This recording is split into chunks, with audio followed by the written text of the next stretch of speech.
জাতীয় থেকে আন্তর্জাতিক প্রান্তিক জনপদ থেকে নগর চারপাশে ঠিক কি ঘটছে মুহূর্তে তা নিয়ে আয়োজন এখন চারদিক। আপনাদের সাথে আছি আমি আরিফুল ইসলাম সাহাব। ইসি স্বাধীন হলেও নির্বাচনে সরকারের ভূমিকাই মুখ্য বলে মন্তব্য করেছেন প্রধান নির্বাচন কমিশনার এএমএম নাসির উদ্দিন। তিনি বলেন, নির্বাচনের জন্য কমিশনের নিজস্ব কর্মপরিকল্পনা আছে, তবে তা প্রকাশের সময় আসেনি। শনিবার রাজধানীর আগারগাঁওয়ে নির্বাচন কমিশনের প্রশিক্ষণ ইনস্টিটিউটে নির্বাচনী আইন ও বিধি সংক্রান্ত দিনব্যাপী প্রশিক্ষণ কর্মসূচির উদ্বোধনী অনুষ্ঠানে তিনি কথা বলেন। জানান, নির্বাচন কমিশন যতই স্বাধীন হোক না কেন, সরকারের সহযোগিতা ছাড়া নির্বাচন সম্ভব নয়। নির্বাচন কমিশনের সংস্কার নিয়েও সরকারের সাথে নানা আলোচনা হচ্ছে বলে জানান তিনি। নির্বাচনের দিন তারিখ প্রকাশের সময় এখনো আসেনি জানিয়ে তিনি বলেন, সময় হলেই নির্বাচনের তারিখ জানাবে কমিশন। যদি বলেন যে সরকারের সাথে যোগাযোগ, দেখেন, একটা ইলেকশন করতে গেলে যতই আপনি স্বাধীন বলেন না কেন ইসিকে, সরকার ছাড়া নির্বাচন করা সম্ভব, কারণ সরকারের সহযোগিতা নিয়েই তো আমাকে নির্বাচনটা করতে হবে। আমাকে আইন শৃঙ্খলা বাহিনীর সাহায্য নিতে হবে, সরকারি অফিসারদের সাহায্য নিতে হবে, প্রশাসনের সহযোগিতা নিতে হবে। সুতরাং সরকার এখানে মুখ্য একটা ভূমিকা রাখবে তো ইলেকশনের মধ্যে। এটা ছাড়া তো সম্ভব না, এটা তো সম্ভব না। সুতরাং এই সরকারের সাথে আমাদের যে যোগাযোগের বিষয়টা, এটা এমন না যে প্রতিনিয়ত হচ্ছে বা এমন না যে একদম নাই, সেরকম না। আপনারা ইলেকশনের ব্যাপারে যদি তারিখের ব্যাপারে যদি বলতে চান, যদি ডেটের ব্যাপারে, এটা আপনারা যথাসময়ে জানতে পারবেন। ফেব্রুয়ারিতে নির্বাচন হলে জন আকাঙ্ক্ষা পূরণ হবে মন্তব্য করে বিএনপি মহাসচিব মির্জা ফখরুল ইসলাম আলমগীর বলেছেন, শুধু কথা বা আলোচনা নয়, সংস্কার জানাতে হলে মানসিকতার পরিবর্তন প্রয়োজন। শনিবার বিকেলে ঢাকা রিপোর্টার্স ইউনিটিতে বিপ্লবী ওয়ার্কার্স পার্টির প্রতিষ্ঠাবার্ষিকী উপলক্ষে পুনর্মিলনী সভায় তিনি এসব কথা বলেন। অভ্যুত্থানের মাধ্যমে দেশ বিনির্মাণে যে নতুন সুযোগ তৈরি হয়েছে, সবাইকে ঐক্যবদ্ধ হয়ে তা কাজে লাগানোর আহ্বান জানান মির্জা ফখরুল। আগামী দিনে নির্বাচনের মাধ্যমে ফ্যাসিবাদ বিরোধী সকল শক্তিকে নিয়ে জাতীয় ঐক্যমত্যের সরকার গঠন হবে বলে জানান বিএনপির স্থায়ী কমিটির সদস্য আমির খসরু মাহমুদ চৌধুরী। একই অনুষ্ঠানে ঐক্যমত্য কমিশনের সদস্য বদিউল আলম মজুমদার বলেন, অবাধ নির্বাচনের জন্য দুর্বৃত্তায়ন রোধ করে নির্বাচনী ব্যবস্থা শক্তিশালী করা দরকার।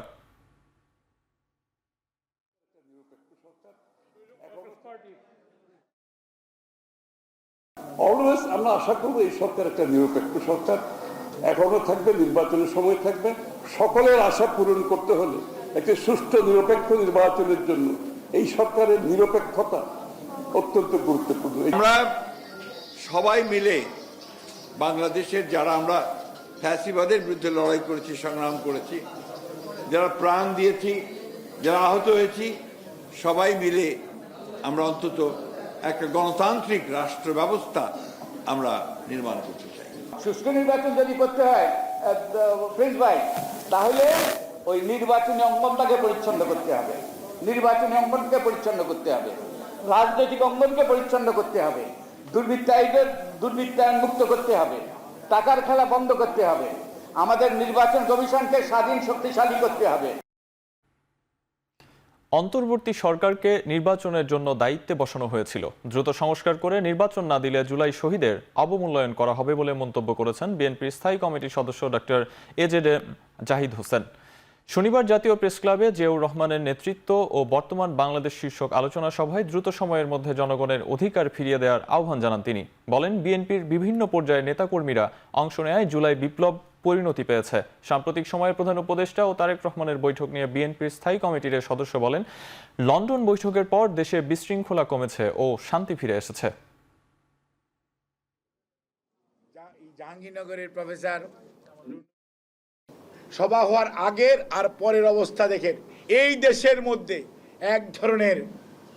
অনেক ধরনের বিশৃঙ্খলা কমে গেছে, শান্তি শৃঙ্খলা মানুষের মধ্যে আশা জেগেছে যে একটা নির্বাচন হওয়ার সম্ভাবনা আছে। কাজেই আমাদের বক্তব্য হচ্ছে দ্রুততম সময়ের মধ্যে জনগণের অধিকার জনগণকে ফেরত দেওয়ার মধ্যেই আগামীর বাংলাদেশ গড়ার শক্তি নিহিত আছে। সংস্কারের নামে ভোট অনুষ্ঠানে কালক্ষেপণ করা হচ্ছে বলে মন্তব্য করেছেন বিএনপির কেন্দ্রীয় কমিটির সদস্য অ্যাডভোকেট রুহুল কুদ্দুস তালুকদার দুলু। শনিবার দুপুরে নাটোর জেলা পরিষদ অডিটোরিয়ামে এক শিক্ষক সমাবেশে তিনি এসব কথা বলেন। তারেক রহমান সাহেব এই প্রতিকূল অবস্থায় বর্তমান অন্তর্বর্তীকালীন সরকারের সাথে দেখা করে আলোচনা করে বাংলাদেশের মানুষের এই সংকট মোকাবেলা করেছেন এবং আজকে একটা পথ দেখিয়ে দিয়েছেন। আগামী ফেব্রুয়ারি মাসে অন্তর্বর্তীকালীন সরকার ঘোষণা দিয়েছে যে নির্বাচন হবে সেই নির্বাচনে বাংলাদেশের মানুষ তার পছন্দের প্রার্থীকে ভোট দিয়ে নির্বাচিত করবে। সংস্কারের আগে নির্বাচন হলে আবারও ফ্যাসিবাদের জন্ম হবে। তাই জাতীয় ঐকমত্য কমিশনের প্রচেষ্টা সফল করতে যতটুকু সময় প্রয়োজন তা অন্তর্বর্তী সরকারের নেওয়া উচিত।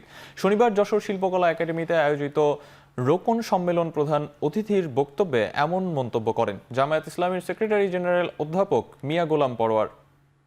এ সময় জামায়াতের এই নেতা আরও বলেন, সংস্কারের পর মানবতা বিরোধী অপরাধীদের বিচার দৃশ্যমান হতে হবে। এছাড়া নির্বাচন যখনই হোক তা নিরপেক্ষ করার জন্য জামায়াতে ইসলামী সরকারকে সহযোগিতা করতে প্রস্তুত আছে বলেও জানান তিনি। যশোর জেলা শাখার উদ্যোগে আয়োজিত সম্মেলনে সভাপতিত্ব করেন জেলা আমির অধ্যাপক গোলাম রসুল।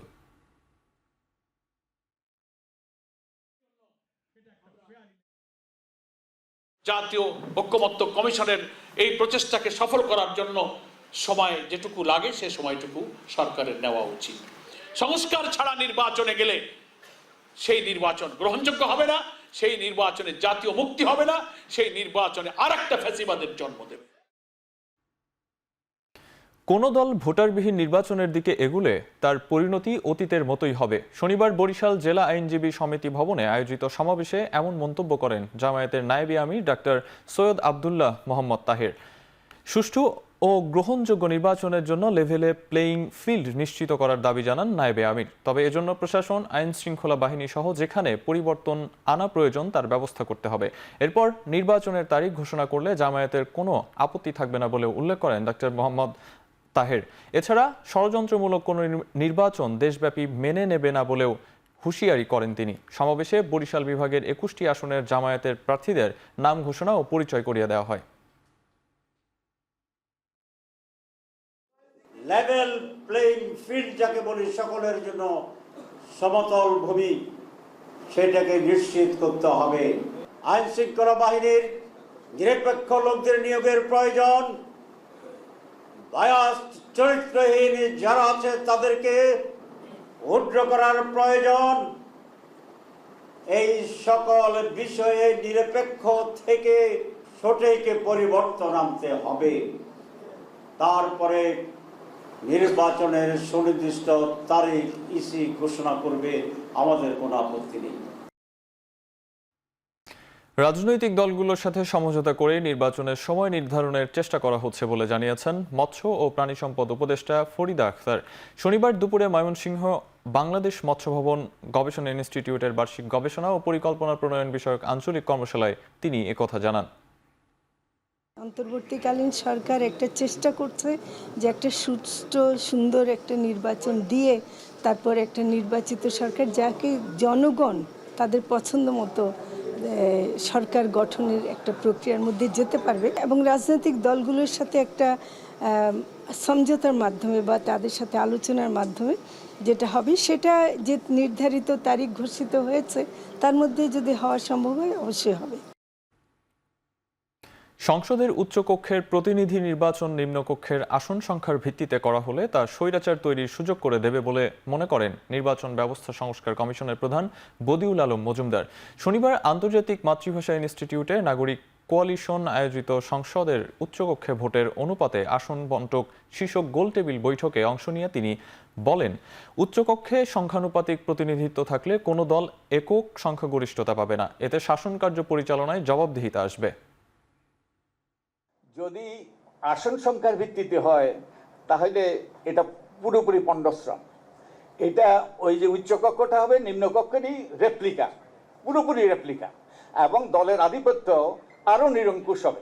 কোনো না কোনো দল নিজেকে অটোমেটিক্যালি মনে করছেন উনি অলরেডি গভর্নমেন্ট পার্টি, ওনার নির্বাহী ক্ষমতাটা হ্রাস করে ফেলার একটা প্রসেস হচ্ছে।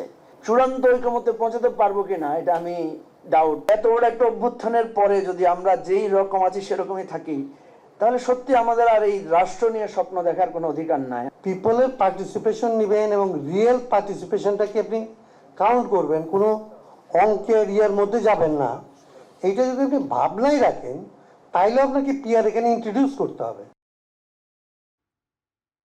বর্তমান সরকারের মেয়াদেই জুলাই আন্দোলনের বিচার শেষ করার দাবি জানিয়েছেন আপ বাংলাদেশের আহ্বায়ক আলী আহসান জুনায়েদ। আর জুলাই শহীদ ও আহতদের পরিবারের সদস্যরা তাদের পুনর্বাসন ও বিচার শেষ না হওয়া পর্যন্ত নির্বাচন আয়োজন না করার অনুরোধ জানিয়েছেন। শনিবার বিকেলে রাজধানীতে জুলাই ঘোষণাপত্র, শহীদ পরিবার ও আহতদের ভাবনা শীর্ষক আলোচনায় এসব দাবি জানান তারা। এ সময় জুলাই আন্দোলনে শহীদ ও আহতদের পরিবারের সদস্যরা অভিযোগ করেন, পুনর্বাসন প্রক্রিয়ায় শহীদদের জন্য ঘোষিত ফ্ল্যাটের সংখ্যা সরকার ঘোষিত শহীদদের তালিকা থেকে কম, যে কারণে জুলাই অভ্যুত্থান হয়েছে সেই আকাঙ্ক্ষা পূরণ হচ্ছে না বলে অভিযোগ করেন তারা। আলোচনায় আপ বাংলাদেশের আহ্বায়ক আলী আহসান জুনায়েদ অংশ নিয়ে বলেন, আওয়ামী লীগ প্রশ্নে কোনো দরদ দেখানো যাবে না। আহতদের সুচিকিৎসা আর শহীদদের বিচার না হলে আবারও রাস্তায় নামার হুঁশিয়ারি দেন তিনি।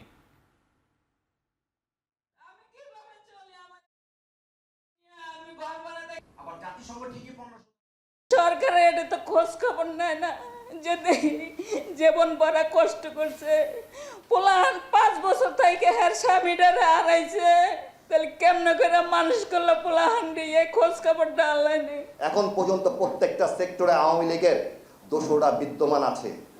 আপনারা কি চোখে দেখছেন না, নাকি চোখে আপনাদের পর্দা পড়ে আছে? সেই দোষরদেরকে আপনারা পালন করতেছেন, লালন করতেছেন। এটাই যদি আপনাদের মুখ্য উদ্দেশ্য হয়ে থাকে, তাহলে জেনে রাখেন আপনারা আগামীতে শহীদ পরিবার এবং আহতরা কাফনে রাজপথে নামবে।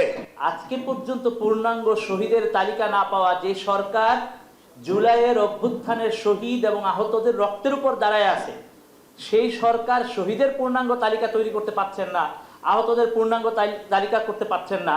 এর চেয়ে বড় ব্যর্থতা এই সরকারে থাকতে পারে না। কালো টাকা সাদা করার সুযোগ তুলে দেওয়া হবে, এটা নিশ্চিত নয় বলে জানিয়েছেন পরিকল্পনা উপদেষ্টা ডক্টর ওয়াহিদ উদ্দিন মাহমুদ।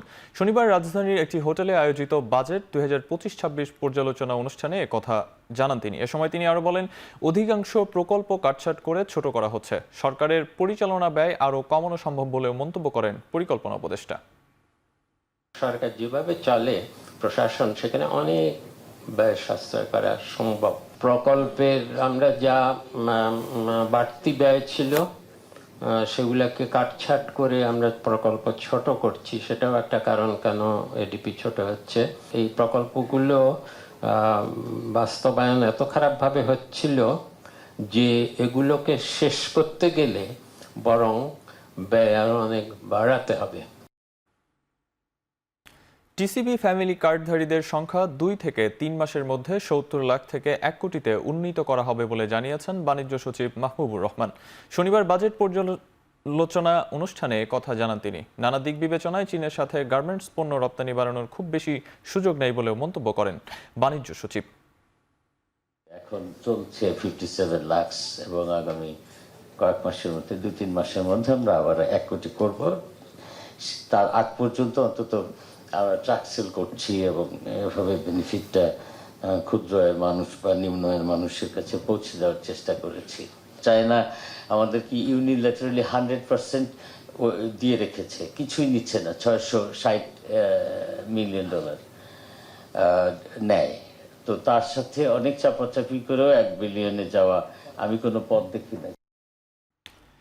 অবশেষে আন্দোলনের মুখে শিক্ষার্থীদের বহিষ্কারাদেশ প্রত্যাহার করেছে ইউনাইটেড ইন্টারন্যাশনাল ইউনিভার্সিটি কর্তৃপক্ষ। এর আগে শনিবার সকাল থেকে প্রগতি সরণির নতুন বাজারে সড়ক অবরোধ করে 5 দফা দাবিতে আন্দোলন করেছে শিক্ষার্থীরা। আন্দোলনের এক পর্যায়ে শিক্ষার্থীদের সাথে সমঝোতা করতে বিশ্ববিদ্যালয়ের প্রক্টোরিয়াল টিম আসলে সমঝোতা হয়নি। পরে রাস্তার যান চলাচল স্বাভাবিক করতে পুলিশ শিক্ষার্থীদের উপর লাঠিচার্জ করে, এতে আহত হন বেশ কয়েকজন শিক্ষার্থী। এরপর আবারও সড়ক অবরোধ করে রাখেন শিক্ষার্থীরা। সন্ধ্যায় সংবাদ সম্মেলনে আন্দোলনরতরা জানান, সব দাবি মেনে না নিলে অনির্দিষ্টকালের জন্য নতুন বাজারে ব্লকেট কর্মসূচি করা হবে। তবে শিক্ষার্থীদের বহিষ্কারাদেশ প্রত্যাহার নিয়ে শিক্ষার্থীরা কোনো প্রতিক্রিয়া জানাননি।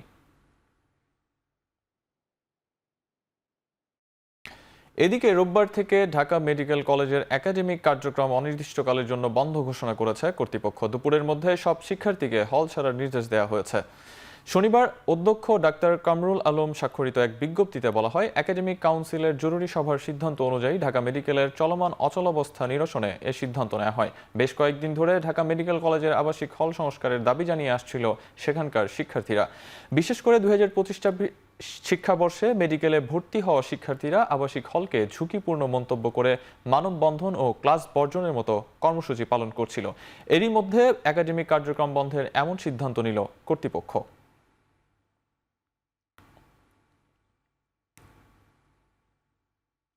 রামচন্দ্রপুর খালসহ রাজধানীর সব খালে স্বাভাবিক প্রবাহ ফেরাতে সরকার কাজ করছে বলে জানিয়েছেন পরিবেশ উপদেষ্টা সৈয়দা রিজওয়ানা হাসান। শনিবার আইডিএলসি ফাইন্যান্সের সহযোগিতায় খালে পানির স্বাভাবিক প্রবাহ ফেরাতে 2 দিনের পরিষ্কার অভিযান পরিচালনা করা হয়। এই কার্যক্রম পরিদর্শন করে উপদেষ্টা বলেন, আগের চেয়ে আলাদাভাবে এবার খাল পরিষ্কারে অভিযান পরিচালনা হচ্ছে, যার মূল উদ্দেশ্য টেকসই সাফল্য। একবার পরিষ্কার করার পর যাতে পুনরায় খাল দখল ও আবর্জনার স্তূপ না হয়, সেজন্য বছরব্যাপী নানা কর্মসূচি চালানোর কথা জানান উপদেষ্টা। জনসচেতনতা বৃদ্ধির মাধ্যমে স্থানীয় বাসিন্দাদের এমন কার্যক্রমে অংশগ্রহণ করা প্রয়োজন বলেও মন্তব্য করেন পরিবেশ উপদেষ্টা। ঢাকা উত্তর সিটি কর্পোরেশনের প্রশাসক মোহাম্মদ এজাজ এ সময় উপস্থিত ছিলেন। রামচন্দ্রপুর খাল পরিষ্কার অভিযানে প্রায় 3 শতাধিক স্বেচ্ছাসেবী অংশগ্রহণ করেন। রামচন্দ্রপুর খাল যদি আমরা না বাঁচাই, এটা কিন্তু একটা প্রতীকী আবেদন আছে। রামচন্দ্রপুর খাল, সুভাদ্রা খাল, তো এই দুটোরই আমরা কাজ শুরু করেছি। জনগণকেও কিন্তু সচেতন হতে হবে। এখন আপনার এখানে ময়লা নিতে আসে না বলে কি আপনি খালের মধ্যে সব ফেলে দেবেন? তা তো হতে পারে না। ফলে তাদেরকে নিয়ে নিশ্চয়ই এরা একটা অ্যাওয়ারনেস করবে, তাদেরকে বলবে ময়লা কিভাবে রাখতে হবে। রাতে কেউ যদি এটা চুরি করে ময়লা ফেলে, এটা অ্যাওয়ারনেসের বাইরে, আসলে পুলিশিং করে কিন্তু এটা পসিবল না। তো আমরা অ্যাওয়ারনেস করছি এবং আমাদের আপনারা দেখেছেন যে এবার কোরবানিতে আমরা কিভাবে একদম টাইমলি শহরটাকে পরিষ্কার করতে পেরেছি, গন্ধমুক্ত করতে পেরেছি। ফেনীর মুহুরী নদী ও বাঁধ ভেঙে প্লাবিত নিম্নাঞ্চলের পানি কমতে শুরু করেছে। এর আগে বৃহস্পতিবার রাতে উজানের ঢল আর ভারী বৃষ্টিতে উত্তর বড়ইয়া এলাকায় বাঁধ ভেঙে পানি ঢুকে নিম্নাঞ্চল প্লাবিত হয়। পানি প্রবেশ করে উত্তর বড়ইয়া গ্রাম সহ আশেপাশের আরও 5টি গ্রামে। এতে বাড়িঘরে পানি ঢুকে চরম দুর্ভোগে পড়েন বাসিন্দারা। এছাড়া ফুলগাজী বাজারে পানি ওঠায় ক্ষতিগ্রস্ত হয় বিভিন্ন দোকানের মালামাল। পাওবো জানায়, বর্তমানে মুহুরী নদীর পানি বিপদসীমায় প্রবাহিত হচ্ছে। এরই মধ্যে বাঁধের ঝুঁকিপূর্ণ ও ভাঙন কবলিত স্থানগুলো মেরামত চলছে। 2 দিন ভারী বৃষ্টি না হয় মুহুরী নদীর আর কোথাও বাঁধ ভাঙার ঘটনা ঘটেনি। এর আগে গেল বৃহস্পতিবার রাতে মুহুরী নদীর বাঁধ ভেঙে ফুলগাজীর উত্তর বড়ইয়া, দক্ষিণ বড়ইয়া, বিজয়পুর, বসন্তপুর, বশিকপুর সহ পার্শ্ববর্তী এলাকায় নিম্নাঞ্চল প্লাবিত হয়।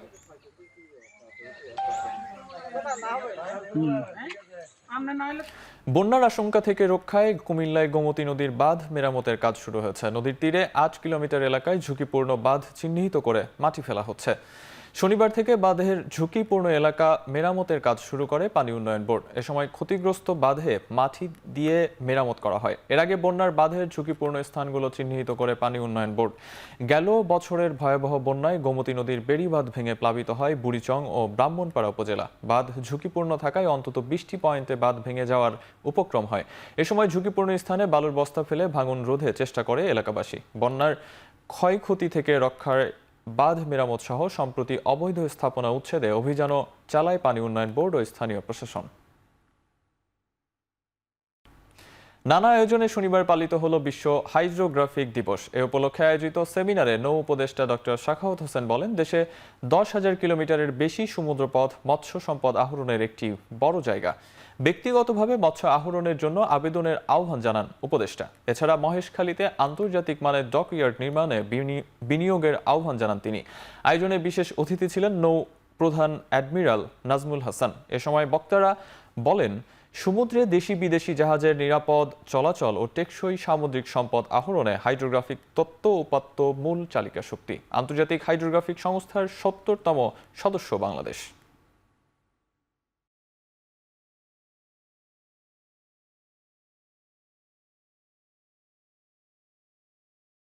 Hydrographic imaging is with the Navy, particularly with the Rear Admiral Musa. I think this is a high time that we can take the initiative.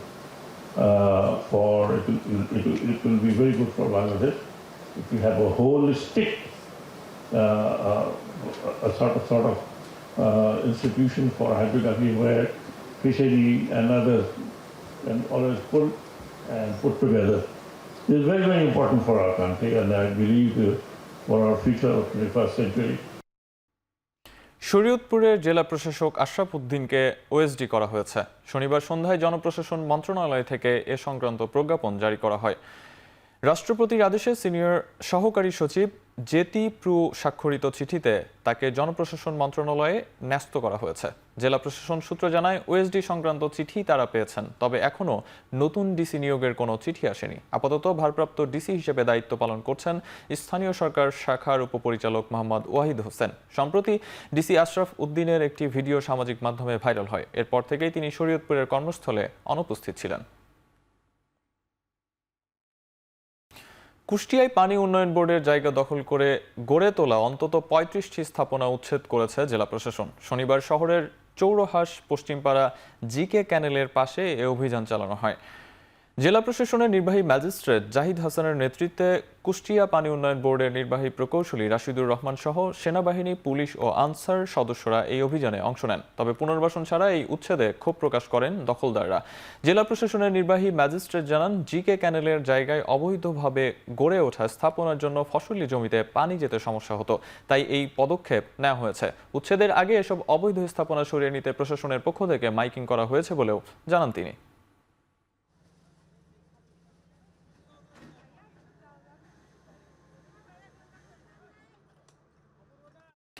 বগুড়ায় হিমাগার ভাড়া বৃদ্ধির প্রতিবাদে মানববন্ধন করেছেন কৃষক ও আলু ব্যবসায়ীরা। শনিবার শিবগঞ্জের বুড়িগঞ্জ বাজারে এ মানববন্ধন অনুষ্ঠিত হয়। এ সময় হিমাগার ভাড়া বৃদ্ধির প্রতিবাদ জানান তারা। তাদের অভিযোগ, আলুর উৎপাদন খরচ কেজি প্রতি 13 টাকা 90 পয়সা, কিন্তু পাইকারি বাজারে তা বিক্রি হচ্ছে 13 টাকা কেজি দরে। এ অবস্থায় হিমাগার পরিচালনার খরচ না বাড়লেও প্রতি কেজিতে সংরক্ষণ খরচ রাখা হচ্ছে 6.25 টাকা। এ কারণে হিমাগারেও আলু রাখতে পারছেন না কৃষকরা। সব মিলিয়ে লোকসানে পড়তে হচ্ছে তাদের। জনগণ 24-এর গণ অভ্যুত্থানের মধ্য দিয়ে পরিবারতান্ত্রিক রাজনীতিকে না বলেছে, এমন মন্তব্য করেছেন জাতীয় নাগরিক পার্টির সিনিয়র যুগ্ম মুখ্য সমন্বয়ক আব্দুল হান্নান মাসুদ। শনিবার সিরাজগঞ্জের বেলকুচিতে নাগরিক সমাবেশে তিনি অভিযোগ করেন, গণ অভ্যুত্থানের পর ক্ষমতায় আসা সরকার বারবার অত্যাচারীদের কাছে মাথা নত করছে। ঢাকা দক্ষিণ সিটি কর্পোরেশনকে দলীয় দখলে রাখা এবং ভোটাধিকার হরণ নিয়েও উদ্বেগ প্রকাশ করেন হান্নান মাসুদ। দেশকে ভালোবাসলে কোন মানুষ দেশের মাটি থেকে এক মুহূর্তের জন্য কোনো বিনা কারণে দূরে থাকতে পারে না। আজকে এই কথাগুলো বলতে হচ্ছে কারণ আমরা নতুনের রাজনীতিতে এসেছি। এই বাংলাদেশের মানুষ 54 বছরের সেই বাইনারি রাজনীতি যদি গ্রহণ করত, পরিবারতান্ত্রিক রাজনীতি যদি গ্রহণ করত, তাহলে এই দেশের ছাত্র জনতা 24-এর অভ্যুত্থান ঘটাতো না। চট্টগ্রামে জুলাই আন্দোলনের মামলা নিয়ে বাণিজ্য ও স্বজনপ্রীতির অভিযোগ উঠেছে কথিত সমন্বয়ক ও নেতাদের বিরুদ্ধে। মামলা বাণিজ্যের প্রতিবাদ ও দ্রুত জুলাই গণহত্যার বিচারের দাবিতে সমাবেশ করেছেন ছাত্র জনতা। শনিবার নগরীর বিপ্লব উদ্যানে চট্টগ্রামের সর্বস্তরের ছাত্র জনতার ব্যানারে এ প্রতিবাদ সমাবেশ করা হয়। এতে বক্তারা অভিযোগ করেন, জুলাই গণহত্যায় জড়িতরা এখনও প্রকাশ্যে ঘুরছে, অথচ ভুক্তভোগী আন্দোলনকারী ও তাদের স্বজনরা বিচারের আশায় দাঁড়ে দাঁড়ে ঘুরছেন। বর্তমান সরকার জুলাই গণহত্যার বিচারের যে প্রতিশ্রুতি দিয়েছে তা পূরণে ব্যর্থ হয়েছেন বলেও দাবি করেন তারা। অবিলম্বে জুলাই গণহত্যার বিচার না হলে আরও একটি জুলাই সামনে অপেক্ষা করছে বলেও হুঁশিয়ারি দেন তারা। বিচার বিলম্বিত হওয়ায় স্বৈরাচার যেন ফের মাথাচাড়া দিয়ে উঠতে না পারে সে বিষয়ে সতর্ক থাকার আহ্বান জানানো হয় সমাবেশ থেকে। বিকেল 4টার দিকে শুরু হওয়া এই প্রতিবাদ সমাবেশে বিভিন্ন রাজনৈতিক সংগঠনের নেতাকর্মীরা অংশ নেন।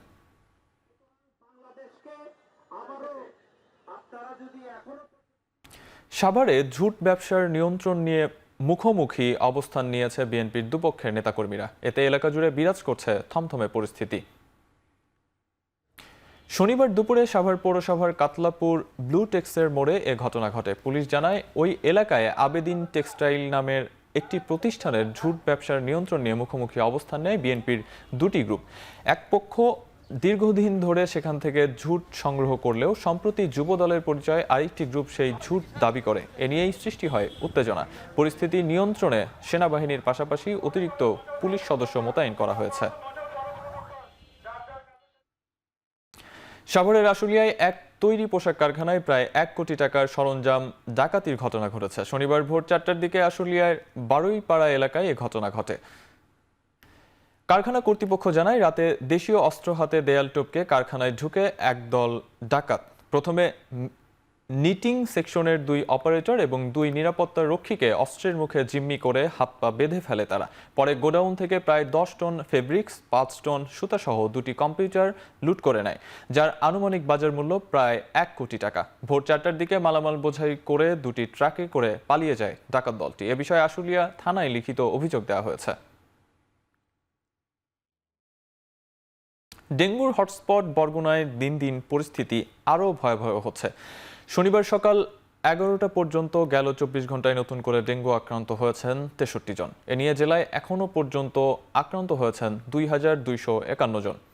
সরকারি হিসেবে উপকূলীয় এই জেলায় ডেঙ্গুতে মারা গেছেন 5 জন, বেসরকারি হিসেবে যা 10 জনের বেশি। এমন তো অবস্থায় কয়েকদিনের বৃষ্টিতে ব্যাহত হয়েছে মশক নিধন কার্যক্রম। সকাল থেকে বৃষ্টিপাত কিছুটা কমে আসলে আবারও কাজ শুরু করে জেলা প্রশাসন, পৌর প্রশাসন ও স্বেচ্ছাসেবী সংগঠনের কর্মীরা। এদিকে জেলা জুড়ে ডেঙ্গুর প্রকোপে আতঙ্কিত বাসিন্দারা, তাই দ্রুত কার্যক্রম পদক্ষেপ নেয়ার দাবি বাসিন্দাদের। চট্টগ্রামে শনিবার করোনা আক্রান্ত এক নারীর মৃত্যু হয়েছে। নগরীর জেনারেল হাসপাতালে চিকিৎসাধীন অবস্থায় মারা যান তিনি। চিকিৎসকরা জানান, আগে থেকেই ফুসফুস ক্যান্সারে আক্রান্ত ছিলেন তিনি, আর করোনায় আক্রান্ত হয়ে 3 দিন আগে চট্টগ্রাম জেনারেল হাসপাতালে ভর্তি হন। এদিকে চট্টগ্রামে গত 24 ঘন্টায় 71 জনের নমুনা পরীক্ষা করে 6 জনের শরীরে করোনা শনাক্ত হয়েছে। নগরীতে এখনো পর্যন্ত করোনা আক্রান্তের সংখ্যা দাঁড়িয়েছে 62 জনে। এদিকে চাঁপাইনবাবগঞ্জের হাসপাতাল ও স্বাস্থ্য কমপ্লেক্সে কিট সংকটে বন্ধ আছে করোনা পরীক্ষা। ফলে চিকিৎসা নিতে আসা রোগীরা করোনার উপসর্গ নিয়ে ফিরে যাচ্ছেন। মজুদ সব কিটের মেয়াদ পার হওয়ায় এখনো করোনা পরীক্ষা করা সম্ভব হচ্ছে না বলে জানান চিকিৎসকরা।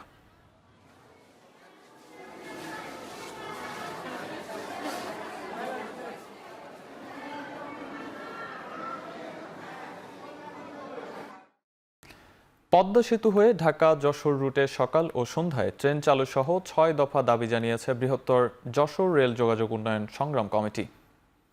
শনিবার বিকেলে যশোর রেল স্টেশন পরিদর্শনে গেলে বাংলাদেশ রেলওয়ে মহাপরিচালক আফজাল হোসেনের কাছে স্মারকলিপি তুলে দেন সংগঠনের নেতারা। এ সময় তিনি আশ্বাস দেন, নতুন কোচ বরাদ্দ পেলেই দাবি বিবেচনায় আনা হবে। একই দিনে যশোর চেম্বার অব কমার্সের পক্ষ থেকেও আরেকটি স্মারকলিপি প্রদান করা হয়। এতে অভ্যন্তরীণ কন্টেইনার ডিপো স্থাপন ও বেনাপোল বন্দরে আধুনিক রেল সুবিধার দাবি জানানো হয়।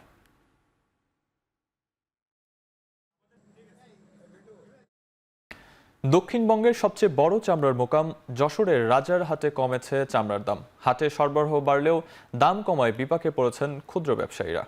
সাপ্তাহিক এই হাটে বিক্রির জন্য প্রায় 20,000 পিস চামড়া ওঠে। এর মধ্যে গরুর চামড়া 15,000 ও ছাগলের চামড়া 5,000। তবে ন্যায্য মূল্য না পাওয়ায় কমেছে বিক্রির পরিমাণ। এতে বিপাকে পড়েছেন ক্ষুদ্র ব্যবসায়ীরা। তারা বলছেন, ঢাকার বাইরে প্রতি বর্গফুট লবণযুক্ত গরুর চামড়ার দাম নির্ধারণ করা হয় 55 থেকে 60 টাকা। একইভাবে খাসি 22 থেকে 27 টাকা ও বকরি 20 থেকে 22 টাকা বর্গফুট দর নির্ধারণ করে সরকার। তবে সরকারের বেঁধে দেওয়া দামে চামড়া না কেনার অভিযোগ বিক্রেতাদের। এতে বিপাকে পড়েছেন দক্ষিণাঞ্চলের 10 জেলা সহ বিভিন্ন জেলার ক্ষুদ্র চামড়া ব্যবসায়ীরা।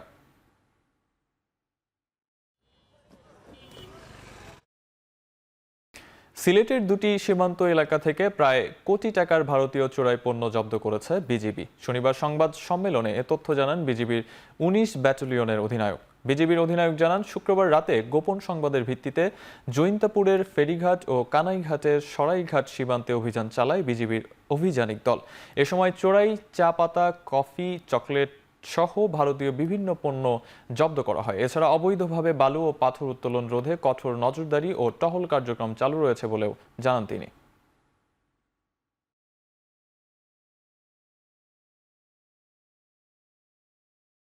বিভিন্ন ধরনের চকলেট, ভারতীয় পাতার বিড়ি, চা পাতা এবং কফি, এই সবগুলো পণ্য মিলে প্রায় 1 কোটি টাকা সমমানের দ্রব্য জব্দ করতে সক্ষম হয়েছি। চোরাচালানের বিষয়ে আমরা সবসময় তৎপর ছিলাম। আমরা এই তৎপরতার প্রেক্ষিতে গোয়েন্দা তৎপরতা বাড়িয়েছি এবং আমরা যে ধরনের অপারেশন জারি রেখেছি সেটা ভবিষ্যতেও জারি থাকবে। বরগুনার আমতলীতে বাস চাপায় অটোরিকশার 2 যাত্রী নিহত হয়েছেন। আহত হয়েছেন আরও 3 জন।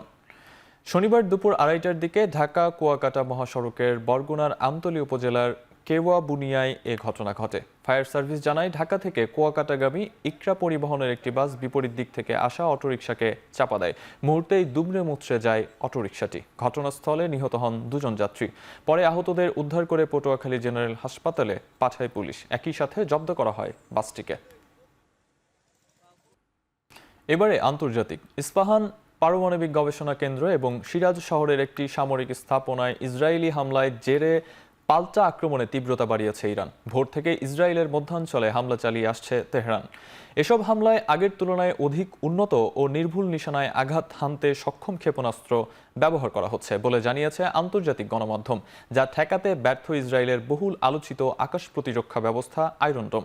এতে ইসরায়েলে ক্ষয়ক্ষতি বাড়ছে। অন্যদিকে ইসরায়েল দাবি করছে তাদের বিমান হামলায় শনিবার ইরানের IRGC-র আরও 2 জন কমান্ডার নিহত হয়েছেন। ইরান জানিয়েছে 13 জুন থেকে ইসরায়েলি হামলায় এখন পর্যন্ত তাদের 430 জন বেসামরিক নাগরিক নিহত হয়েছেন, আহত অন্তত 3,500।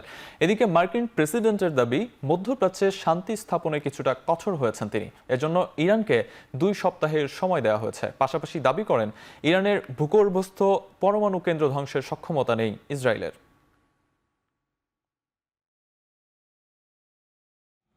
The Iranian foreign minister this afternoon said if the US is serious about negotiations that you would call up Israel.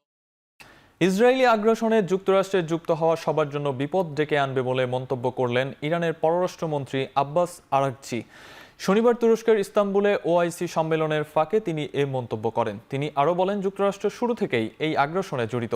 তাই এটা এখন স্পষ্ট যে যখন ইরানের জনগণ যুক্তরাষ্ট্রের সমর্থনে ইসরায়েলি বোমাবর্ষণের শিকার হচ্ছে, তখন যুক্তরাষ্ট্রের সাথে আলোচনার সুযোগ নেই। কূটনীতিতে ফিরে আসার জন্য আগে আগ্রাসন বন্ধ করা উচিত বলেও মন্তব্য করেছেন ইরানের পররাষ্ট্রমন্ত্রী।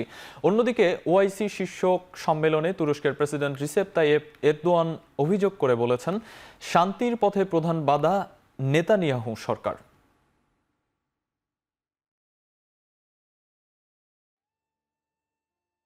The United States has been in this aggression from the beginning. You know, they deny, they keep saying that they are not involving, but we have many indications that they have been involved from day one. And now, you know, the tweets, interviews by the US president is quite clear that he's talking about the US leadership on this question. এদিকে Israeli হামলায় ইসার তাবাতাবে ঘুমসে নামে ইরানের আরও এক পরমাণু বিজ্ঞানীর মৃত্যু হলো। এ নিয়ে দেশটির পরমাণু বিজ্ঞানী নিহতের সংখ্যা দাঁড়িয়েছে 10 জনে। ইরানের সংবাদ মাধ্যম তেহরান টাইমস জানিয়েছে, ইসরায়েলি বোমার আঘাতে বিজ্ঞানী তাবাতাইয়ের বাড়ি গুড়িয়ে গেছে। এ সময় বাড়িতে থাকা তার স্ত্রীও প্রাণ হারান। ওই বিজ্ঞানী ইরানের পারমাণবিক কর্মসূচির সঙ্গে ওতপ্রোতভাবে জড়িত ছিলেন। এর আগে আরও 9 জন পরমাণু বিজ্ঞানীর মৃত্যুর বিষয়টি নিশ্চিত করে তেহরান। যদিও ইসরায়েলি গণমাধ্যম বলছে, সংঘাত শুরুর পর এখনো পর্যন্ত ইরানের 17 জন পরমাণু বিজ্ঞানীকে হত্যা করা হয়েছে।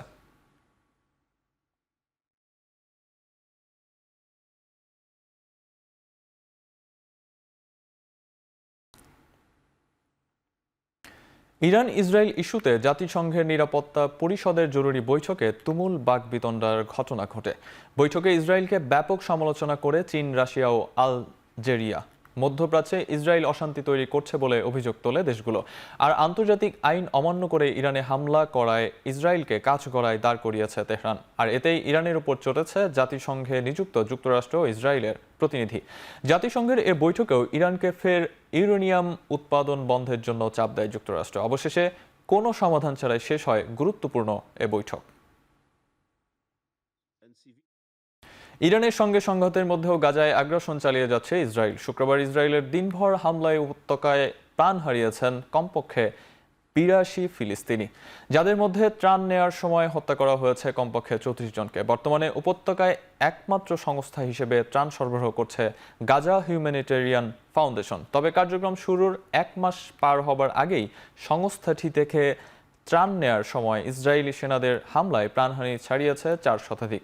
এদিকে পানি সরবরাহ ব্যবস্থা ভেঙে পড়ায় গাজা উপত্যকা মানবসৃষ্ট খরার ঝুঁকিতে পড়েছে বলে শঙ্কা প্রকাশ করেছে ইউনিসেফ।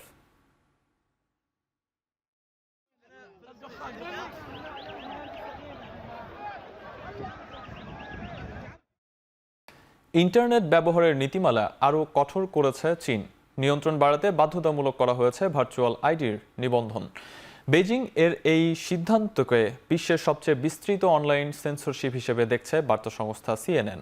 প্রযুক্তি বিশেষজ্ঞরা বলছেন, যে কোনো অনলাইন প্ল্যাটফর্মে বাধ্যতামূলক পরিচয় যাচাইয়ের বিধান জুড়ে দেয় এখন থেকে চীনের কোনো গ্রাহক আর নাম পরিচয় গোপন রাখতে পারবে না এবং এক্ষেত্রে গ্রাহকদের জাতীয় ইন্টারনেট আইডি হালনাগাদ ও প্রণয়ন করবে রাষ্ট্র। মে মাসের শেষের দিকে প্রস্তাবিত এই পরিকল্পনার বাস্তবায়ন শুরু হবে জুলাইয়ের মাঝামাঝি সময়। নিয়মটি চালু হলে ইন্টারনেট ব্যবহারকারীদের আলাদা করে কোনো ব্যক্তিগত তথ্য দিয়ে অনলাইন প্ল্যাটফর্মে প্রবেশ করতে হবে না। রাষ্ট্র প্রদত্ত ভার্চুয়াল আইডি দিয়ে সব ধরনের ওয়েবসাইটে প্রবেশ করা যাবে। টেস্ট মর্যাদা পাওয়ার 25 বছর পূর্তি উপলক্ষে খুলনায় আয়োজিত হয়েছে পেসার হান্ট সহ নানা আয়োজন। এ সময় সেখানে উপস্থিত ছিলেন বিসিবির সহসভাপতি নাজমুল আবেদিন ফাহিম সহ সাবেক ক্রিকেটার ও প্রশাসনিক কর্মকর্তারা।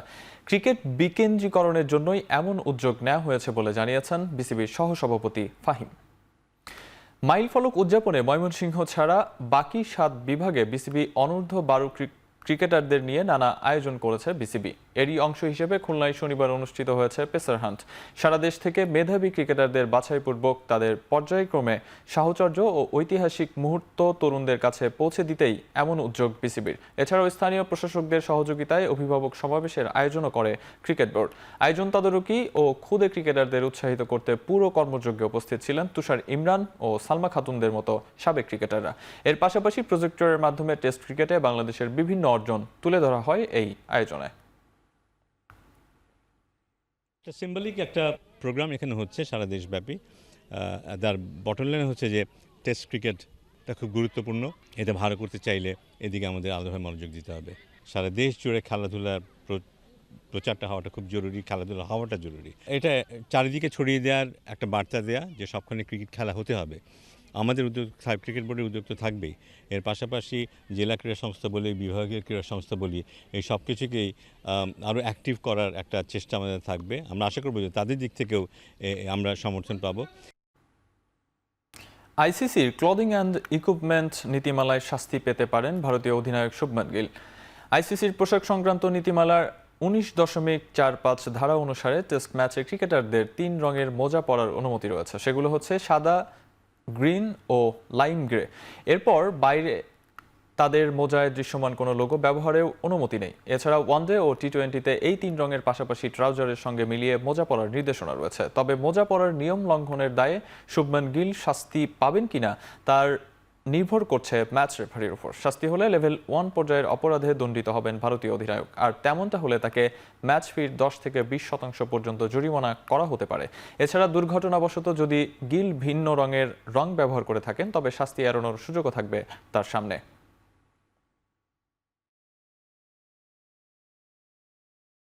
শেষ করছি এখন চারদিক। এখন টেলিভিশন ইউটিউবে দেখতে ভিজিট করুন youtube.com/c/echontv। এছাড়াও ওয়েবসাইটে দেখতে ভিজিট করুন www.ekhon.tv এবং ফেসবুকে দেখতে ভিজিট করুন facebook.com/tv.ekhon।